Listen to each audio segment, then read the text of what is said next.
क्या वो आदमी तुम्हारा बॉयफ्रेंड है जुमाना? हाँ जुमाना, मैं कुछ पूछ रहा हूँ, वो आदमी क्या तुम्हारा बॉयफ्रेंड है? ओजान,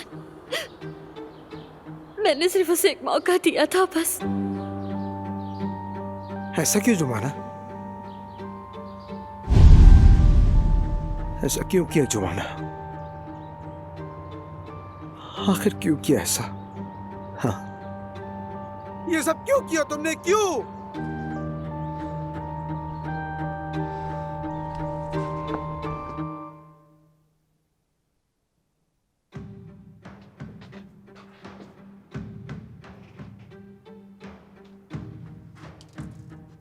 आपा, क्या आप ही वो कहानी वाली सिंड्रेला हैं?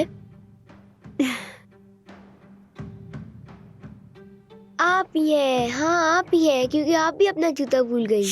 मेरी जान, ऐसे शोर मत मचाओ। देखो फातिमा आपा जाग जाएंगी, ठीक है? ठीक है, हम दोनों के दरमियान ये राज है, हम किसी को नहीं बताएंगे। ओह मेरी जान, अरे तुम कितनी ठंडी हो रही हो बतूल, इधर आओ मेरे पास, आओ जल्दी, आ जाओ, आओ आओ, इससे उड़ो। आपके इस जूते का दूसरा हिस्सा उजान भाई के पास है ना? अभी वो थोड़ी देर में दरवाजा खटखटाएंगे और जो जूता आपका रह गया था वो लाके आपको पहनाएंगे और उसके बाद आप शहजादी बन जाएंगी। मेरी जान, हमने एक दूसरे से एक बात की थी ना, ओजान भाई अब नहीं है, हमें उन्हें भूल जाना है। उनकी शहजादी कोई और है। ऐसा नहीं हो सकता, बिल्कुल नहीं। आपका शहजादा वो हाशिर नहीं है, बल्कि उजान भाई ही है। बतूल, बतूल, बतूल मेरी जान,